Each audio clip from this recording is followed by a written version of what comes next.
To be fighting Marc Diakiese in London. That's a fight and a half, by the way. That is a cracker of a fight. It's been meaning to happen for a while, but and a lot of people want to see it. But my knee, I've just got constant bother with my knee. Even the day, like I've been out trying to cycle and do what I can, but my knee just constantly gives me bother. Before all this coronavirus rubbish, I was supposed to be going to LA to get stem cells to see if that fixed it. So I was going to be going away for 3 weeks, 1 week in LA and then 2 weeks in Vegas to do some rehab. But obviously, the UFC were asking why I needed it done as well. Like I don't know how much money it's costing, but it was all supposed to be happening, and then all of a sudden, like the doctor at the UFC was like, "Oh, now the bosses are asking why this is needing done and stuff." So there's a wee bit of like complications and stuff.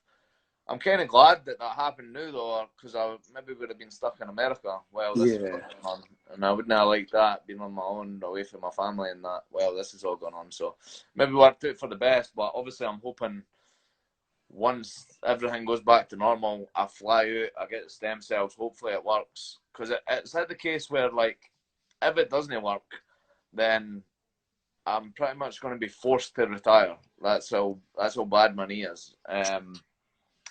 I wouldn't obviously retire. I would just make weight and go in there and kind of get my all, like hobble in, try and take the guy out in the first round.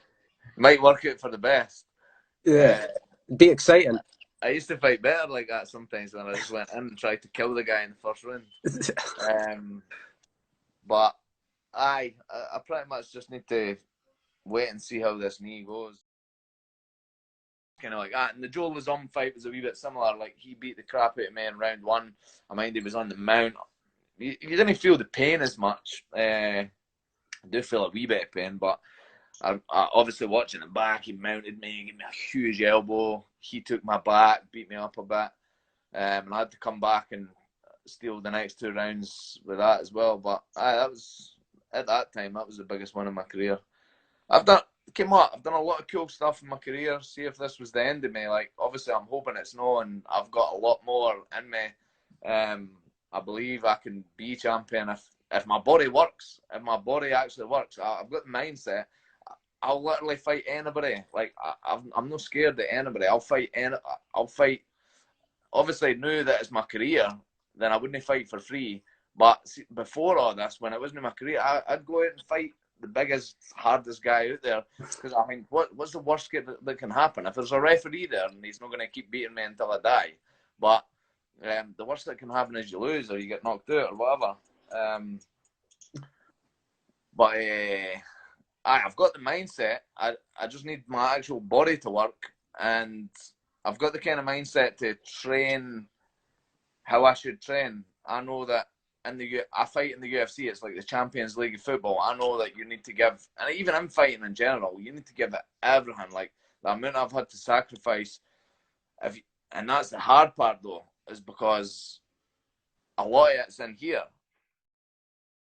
Even that fight camp, like I remember 2.5 weeks maybe before going out to Singapore, my knee was like constantly swelling up when I was free training.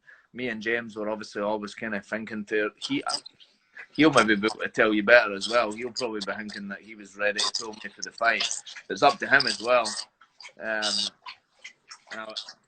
When I'm not turning up to training, I'm sitting in my house icing my knee, and it's frustrating for him as well probably, but there were points where I was like, I maybe just need to pull out this fight. I managed to get a cortisone injection, and the surgeon told me, like, it was the surgeon that done my last knee surgery. He told me at the time, I went to the surgeon basically. I said, look, my knee keeps swelling up. I need something done. Like, this is my job. I'm not just a person that, because some surgeons and whatever, especially NHS or what, like when you're no private, they'd maybe just go and tell you, just rest. Go and rest. But I can't obviously rest when it's my job. He understood that a wee bit more, but he did say to me, he said, look, your knee's fucked. That's what he said to me. 2 surgeons have told me that my knee's fucked. And people ask me all the time, like, what's wrong with your knee then? I'm like, it's just the actual knee. Like, it's no my ligaments. My ligaments are fine. It's just the actual bone structure. The actual bone part of the joint is like corroding away. I can't remember all the proper names. Like, I've got an edema, and I've got some cirrhosis. I've got bone spurs. It's quite technical, I think, like what's going on with my knee, but it's pretty fucked. The knee surgeon said to me, I'm definitely going to need knee replacement at some point. How long that is, I don't know. I know that when you got a knee replacement, you're probably not going to be fighting again. That's something that you're going to get done like when you're retired. But anyway, I ended up saying to him, look, is there anything I can get done with my knee? And he was just kept saying to me that my knee was fucked, and that the only thing he would suggest is maybe give me a cortisone injection. But he was like, look, this isn't going to fix it long term. This might help you in the next couple of weeks.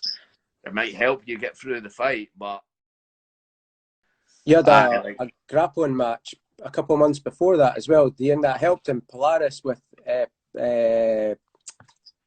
what's his name, Paddy Pimblett?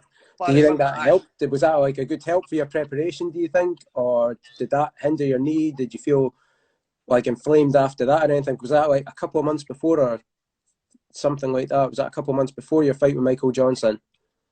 That was 5 weeks, I think, before the fight. Nah, that helped me. That helped me focus, and like, even though I was already motivated because I had that fight, like I knew it was ages away, so that helped me get motivated like sooner, if you get me. I was focusing on the grappling match.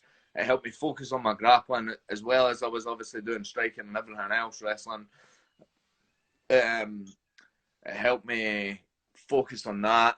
It helped me get in shape. It helped me get my weight lower, and because obviously when I know I could make weight, like at my very first fight, I lost 15 kilos in 2 weeks, which was brutal. But you know, when I'm on a fight camp now and I have to start eating salads now instead of eating a bit of junk, you've always got that in your back of your head. I know I could cut a good amount of weight and go stricter closer to the fight, but then you get lazy and it could be bad.